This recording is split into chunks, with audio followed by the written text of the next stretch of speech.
Making millions of dollars, and the victim's family have not partaken none of those profits. Took your gold, gave you this. Took your language, gave you this. 100% way to survive jail or prison. Don't go. Build your credit up. Why you need credit? Then 12 years goes by and you don't even get a chance to go up for parole.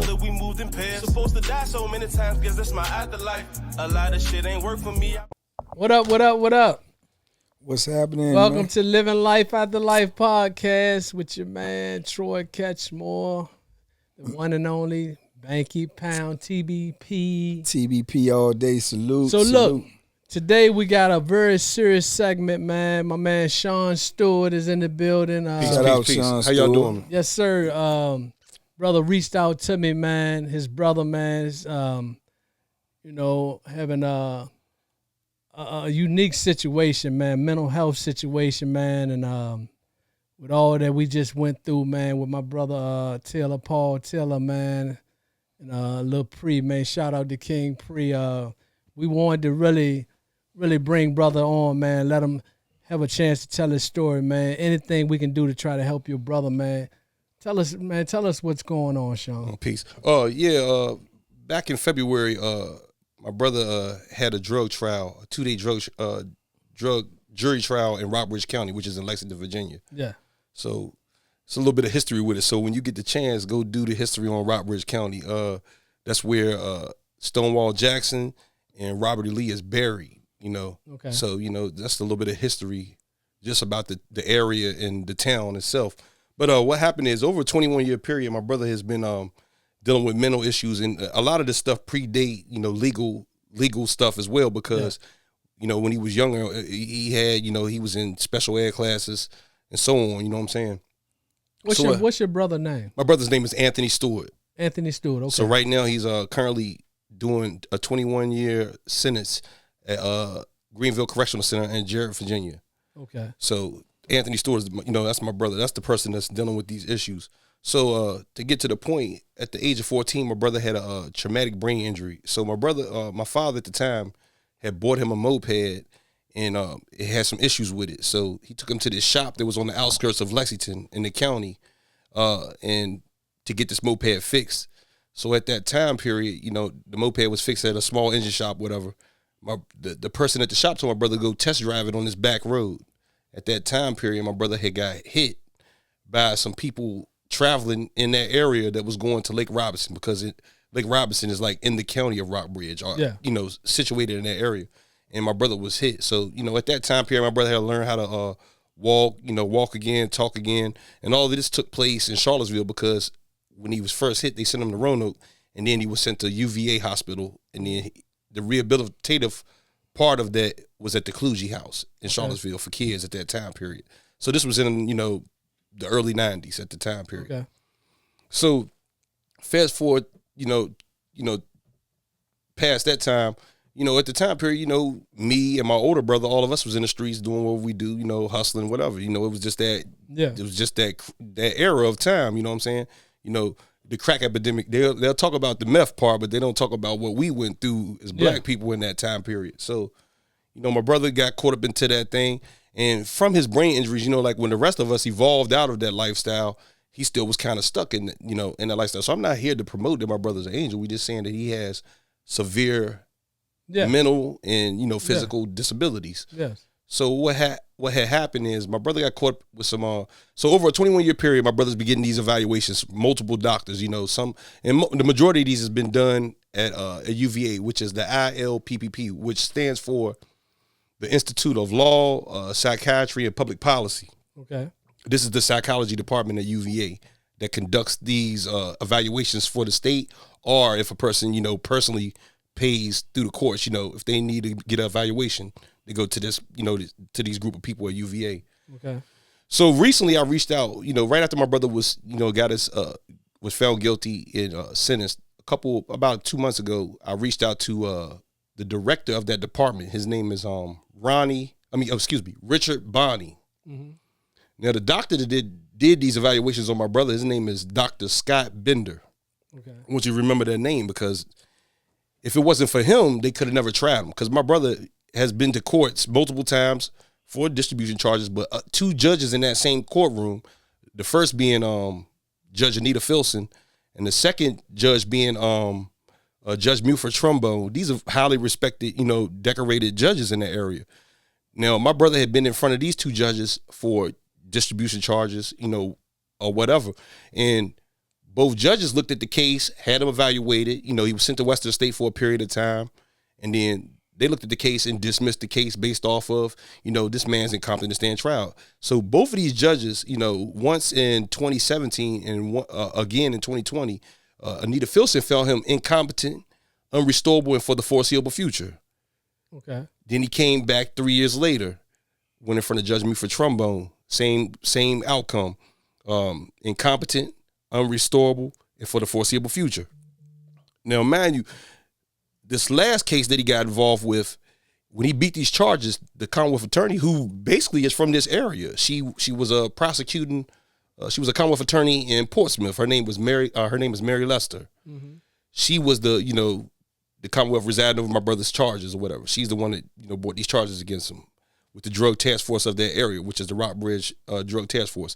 So when Judge Trombone dismissed the charges last time, she basically was trying to get him retried. Like, basically, let's have him evaluated again.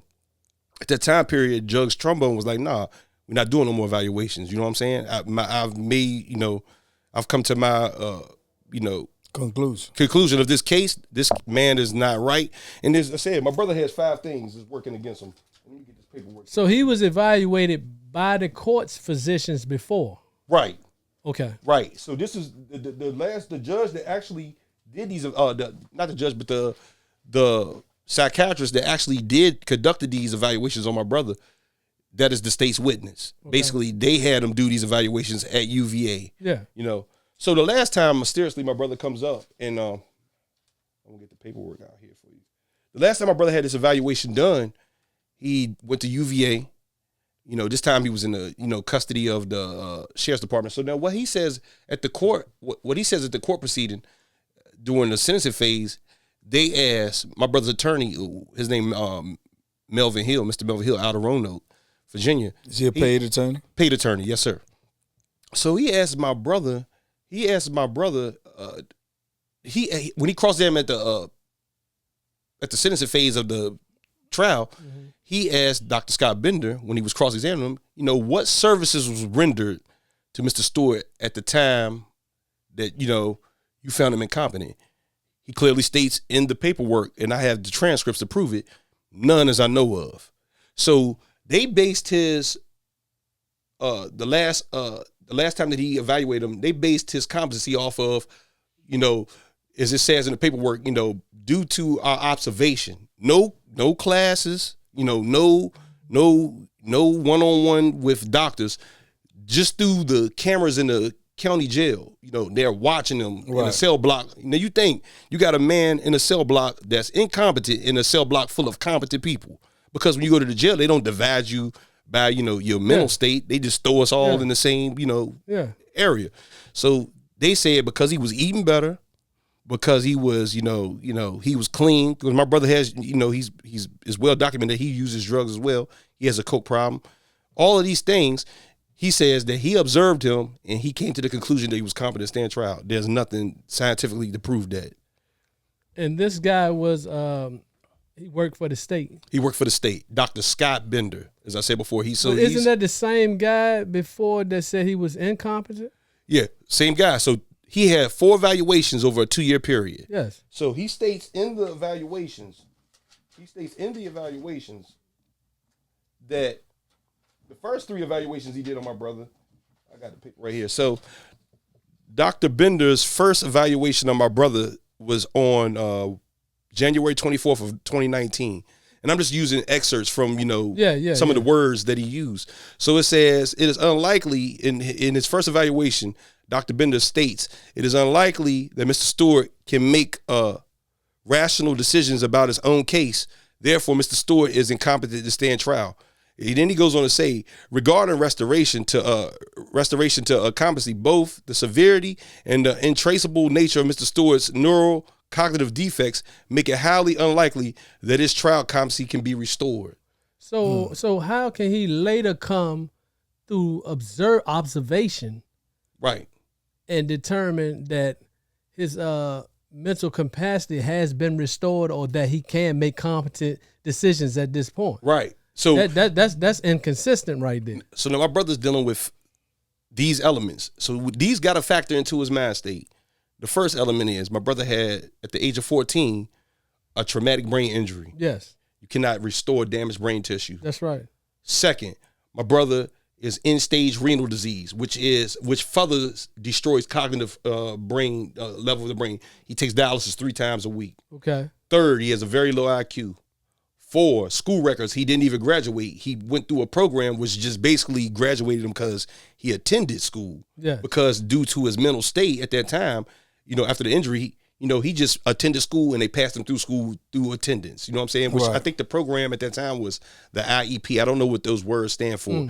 And fourth, not only that, but my brother, the doctor's saying from the neurocognitive defects of the traumatic brain injury that he can never be restored. So over a 21-year period, my brother has seen 18 doctors, 18 different psychiatrists, and now some vary. Some doctors had evaluated my brother the first time and said, you know what, he's competent to stand trial. But then, the judge saying, no, I want to reevaluate it. They reevaluate him and come back to the conclusion that he's not competent.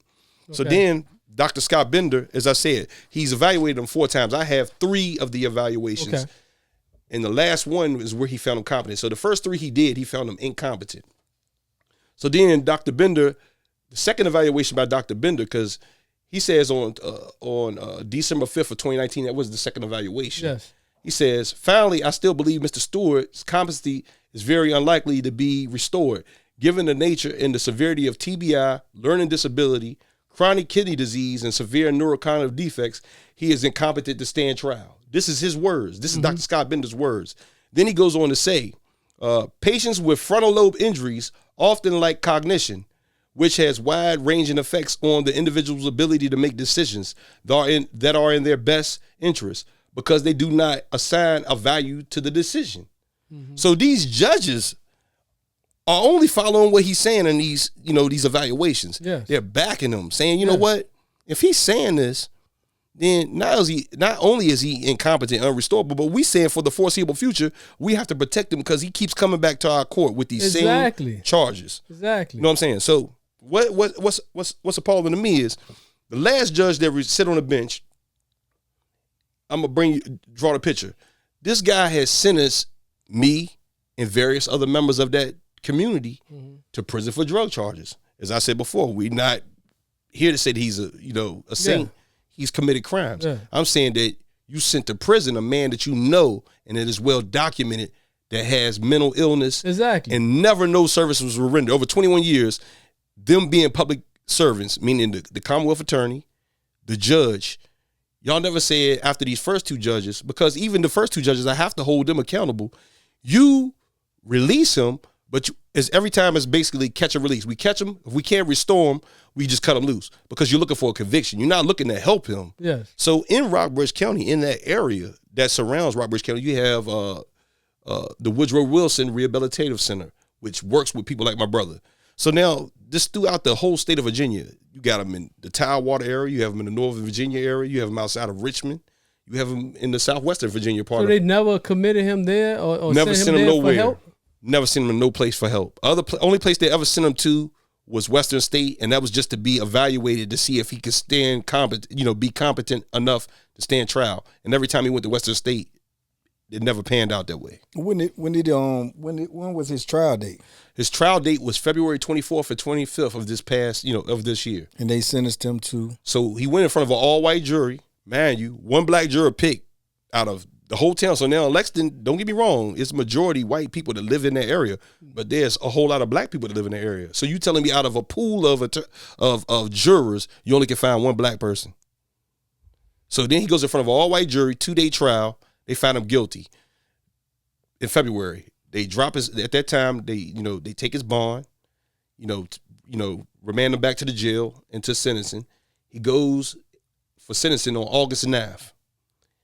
The judge lets, the witnesses, basically, he really didn't have no witnesses, but the judge allowed, my brother's attorney, Melvin Hill, to subpoena Dr. Scott Bender, you know what I'm saying, from UVA, the psychology department, who conducted these evaluations. Now, mind you, the judge knows of everything because Christopher Russell, who is the current judge on my brother's case, I was mailing them copies of everything. So here go the receipts. Here go the receipts to show you where I was sending them all the paperwork during the trial, through the course of the trial, where I made sure he had a sign for all these paperwork. I sent them medical records, school records. I sent them, evaluations. So those are just to show proof that I was sending him this paperwork. Hey, look at this. I even wrote him a letter. I wrote a letter to him telling him, like, hey, my brother's incompetent. Look at his case differently, not to be biased, but just look at his days different because he's never had no help. Yeah. And you can help him. So now, mind you, he sit for the 2-day trial. He's the judge, even though it's a jury trial. He's the judge that's residing on the bench. He hears the testimony. Now, mind you, not only is this the part where, my brother's getting these charges, 2 of the cases, my brother didn't even have the drugs on him. So he's 2 different occasions. He's in a car. The first account is the police followed him to Roanoke, Virginia.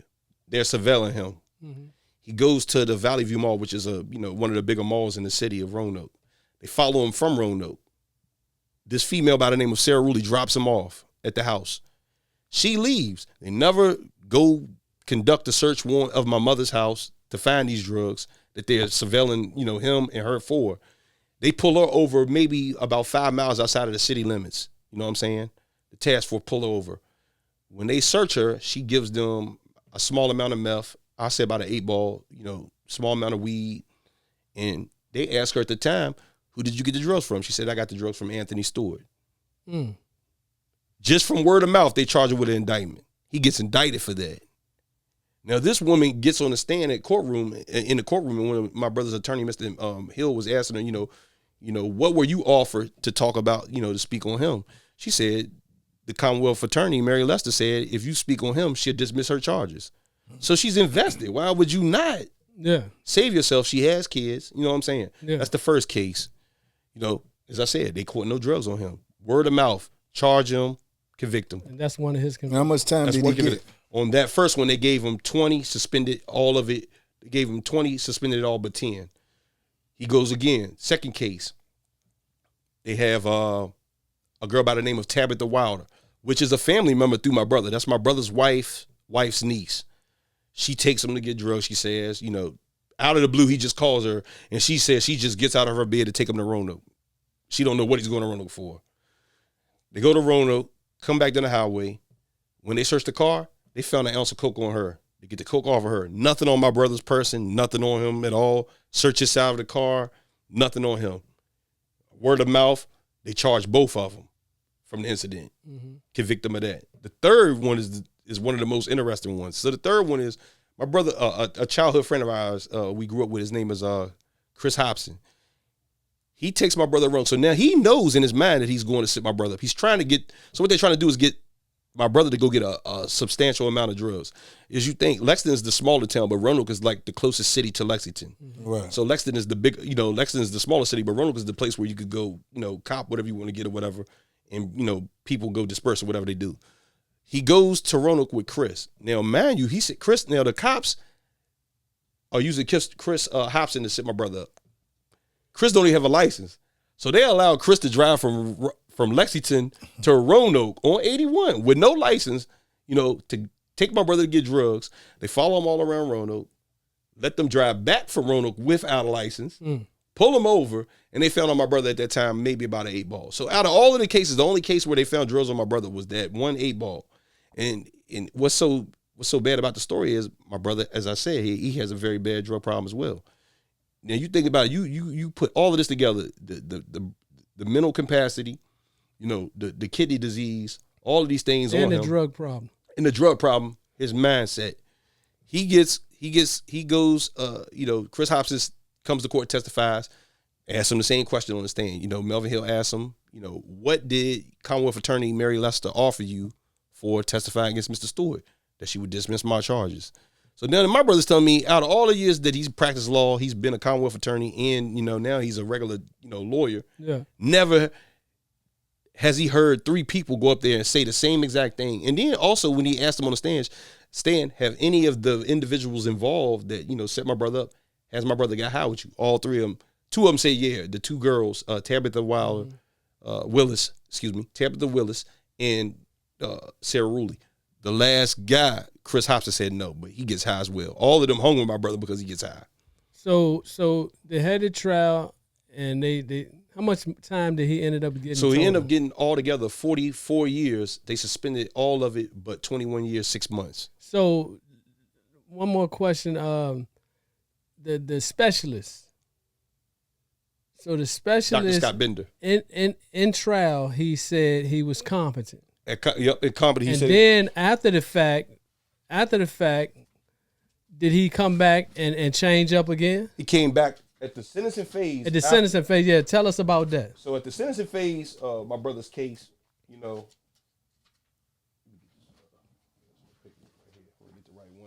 So you saying at trial he said enough to say he was competent so that they could try him. So they could try him. And now, as I said to you. And then that same trial at the sentencing phase. He comes back and said he's not competent.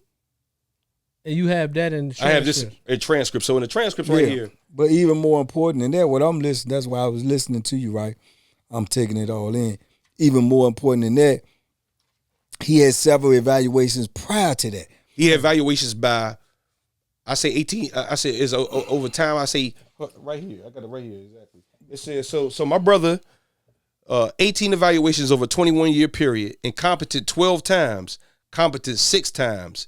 Now, mind you, as I said, some of those evaluations where he was found competent, he was reevaluated and found incompetent. Right. Okay. Then it says, found at some point in 2016 by Rockbridge Circuit Court, unrestorably incompetent by Judge Anita Filson. I spoke about her earlier. Mm-hmm. And on September 18th of 2020, he was also found unrestorably incompetent for the foreseeable future by Judge Muford Trumbo.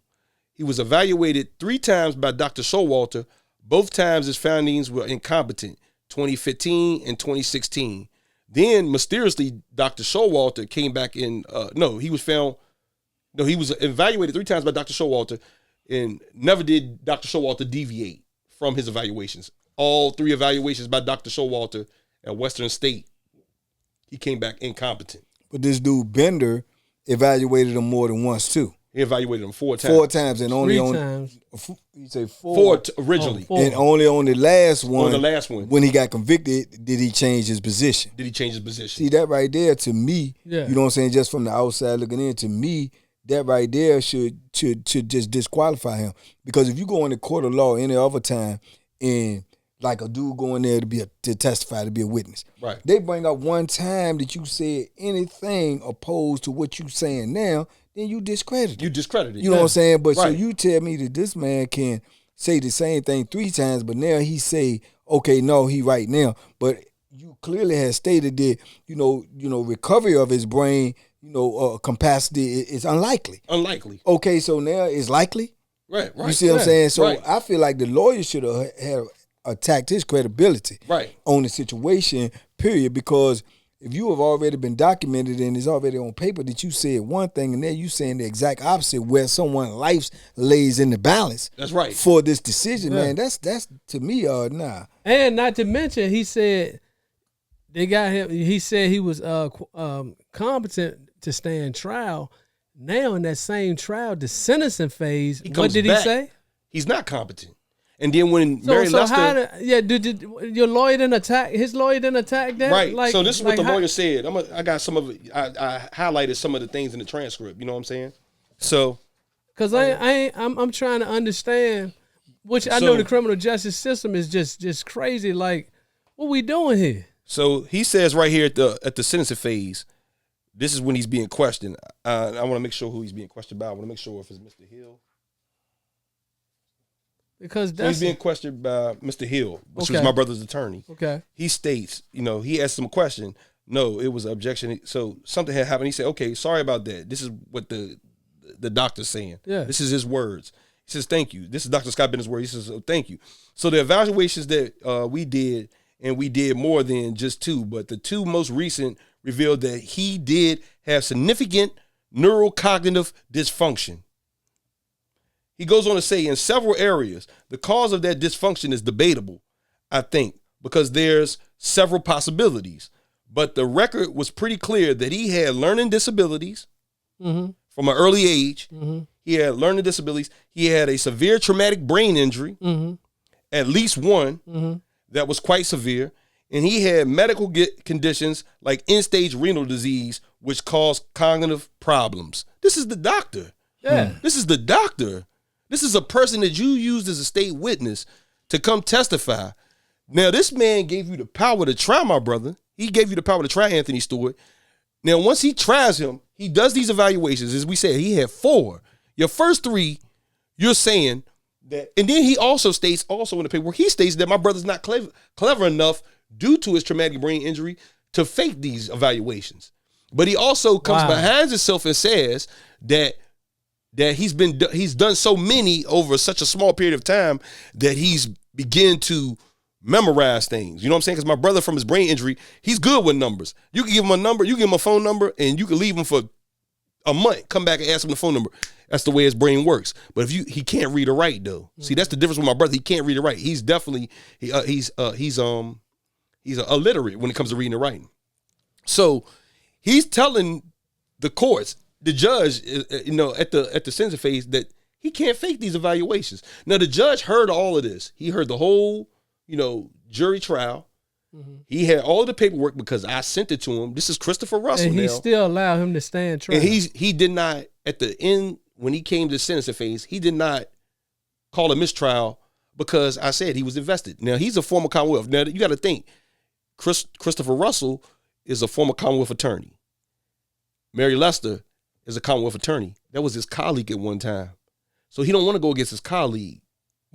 So what he did was, he knew what he heard. He heard what the judge, the judge had heard what the whole testimony. He seen all the evidence. He didn't care because all they wanted to do is because he was beating these charges. As I said before, prior to that, my brother had beat 14 indictments. Now, this was back in September. He beat 14 drug indictments. The judge said that he was incompetent, unrestorable, and for the foreseeable future. This is Judge Trumbo. They had another evaluation. Now, when he retires, they backdoor Judge Trombone. They take it back downstairs to the current district court judge, who's Chris Billis. Once again, here go another Commonwealth attorney.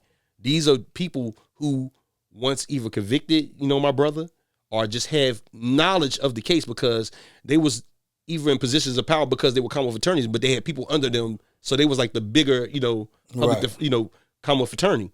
So what they did was, once Judge Trumbo would not give her the power to do another evaluation, they said, all right, let's send this back downstairs. Now, he retires. Less than 60 days, they do another evaluation, which is this last evaluation, and they come back with a competent to stand trial. Yeah, the fix was in. So they all knew, they all worked behind doors. Yeah, Look, we got to get one doctor. They was in cahoots, man. So the doctor had to be coerced because you're going to tell me, now, I got paperwork right here. Speaking about this, now here go right here. Here go the paperwork right here. That's the last evaluation by Trumbo. He had 14 drug indictments. Court red-handed on camera doing them. As I said before, we not saying that he's a saint. Yeah. We saying that you're dealing with a person that has severe, mental defects, a traumatic brain injury, end-stage renal disease. How old is your brother? My brother is 43, but he probably has the mind of a 17-year-old. Okay. But even more important than that as well, though, too, is like all of them indictments that you say he beat, you know what I'm saying? If y'all was not able to indict him, but y'all clearly knew that he had a problem. Right. So why wouldn't y'all get him some help? Right. Why would you just keep letting him stay on the street waiting to, you know what I'm saying, to catch him doing something again, or waiting for the evaluation to change? Why wouldn't y'all put him in some type of mental institution or something to try to get him some help, try to see if he could be helped, you know what I'm saying? Right. Plus with his, kidney injury and all of this and all that. So that's the part I don't understand, because it comes down to a point where, because they always call the prison, like a correctional center, but it's not. It's not. You know what I'm saying? They always call it's punishment. Yeah. So do you want to correct somebody? Do you want to help somebody? Or do you want to punish somebody? They just want to That's punish. what it comes down to. Right. You see what I'm saying? Because if they was trying to help him, it's obvious you had, a sufficient amount of time to help him. Right. You know what I'm saying? With all of the other incidents, back and forth in court. So with that being said, man, because we're running out of time, man. You heard from Shaun Stewart, his brother Anthony. Anthony Stewart. Man, Anthony, you need to be happy that you have your brother in your corner. He out here fighting for you. Mental health is real. The society, you have any other specialists that would tell you it's real, man. We can't allow the courts to play a game with somebody that they know has learning disabilities, have trauma of the mind, all of these things are brain injuries, and play a game just to take this brother, put him on trial, man, and send him in a prison and warehouse him when he can be getting the help that he need, man. He never received the help that he need. Never. I wish you and your family well, man. Thank you for coming on. Yes, sir. Share this interview, man. Show it to whoever you need to, man. Yes, sir. You got all your paperwork. Yep. You got your information in line, man.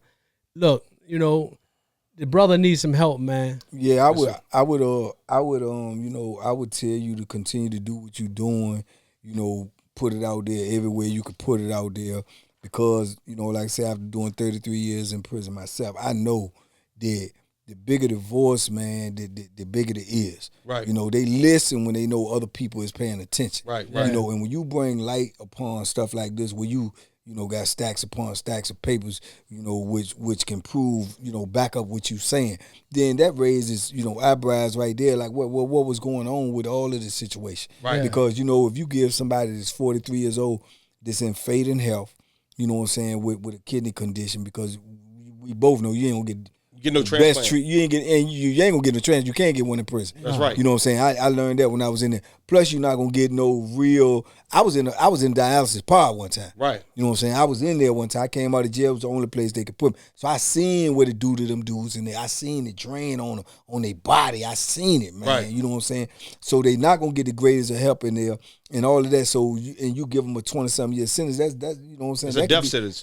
No doubt. You know what I'm saying? Death penalty. So things like that need to be paid attention to. I feel like you say your brother, he did go against the law or whatever, but at the same time, do you want to help him or do you want to punish him? Right. You see what I'm saying? And that's what it comes down to. And I So said, tell the people, you get the last word real quick. Tell the people where they can reach you at too. And I thank you for what you said. We're not saying that he's an angel. That's not what I'm here to argue about. He needs We're saying help. that it's well documented that you have knowledge that this man is sick mentally, physically. You know what I'm saying? You had power to fix this. We should never even be at this point having a podcast. Absolutely. Because if they would have intervened in the situation years ago, Yeah. we wouldn't be at this point. But they didn't. They was just looking for a conviction. Yeah. So with all the paperwork, this is a very rare case. As I said, this probably would set precedents once is overturned. All the right people get involved, because there's no case like this in the history of Virginia. That's why we sitting here talking about it, because if it was any case similar to it, we can refer them to the case, but there's no case. Yeah. You know what I'm saying? But as I said before, So tell the people where they can reach you, man. All right, they that can may reach me, see this and want to help you. You can reach me at my Instagram page, which is at Malik Malik77.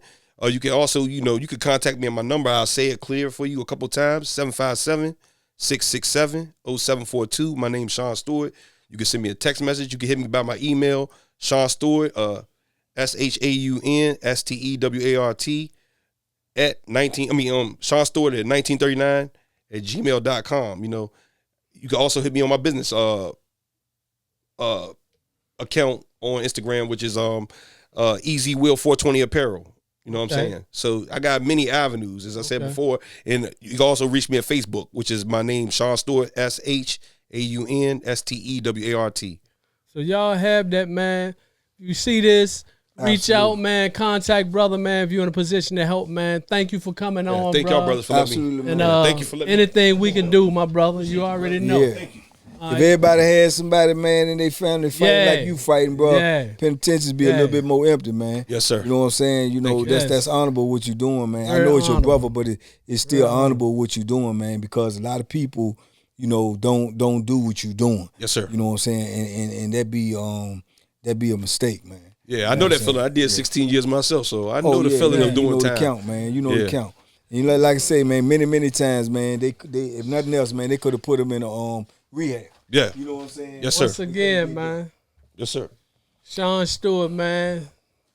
TBP, Banky Pound, TBP, Troy we out here, Catchmore. man. Y'all go Peace. support Living life this after man. life, man. Thank y'all for tuning in, man. Salute. Let's get Anthony Stewart out of there, man. Thank you. Take mental health real, man. Absolutely. Salute. Salute. TBP, man, go support, man. Y'all check him out on all his platforms. Reach it- out to take him it if you got serious. anybody that is versed in that area of what we talking about. Y'all be safe, be smart, make good decisions, man. Peace. Peace.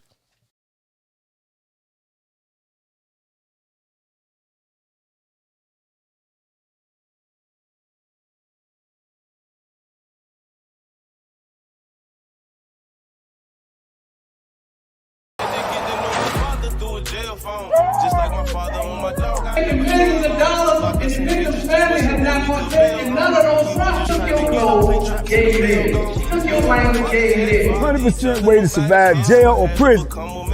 Don't go. Build your credit up. Why you need credit? Then 12 years goes by and you don't even get a chance to go up for parole. Supposed to die so many times, guess that's my afterlife. A lot of shit ain't work for me.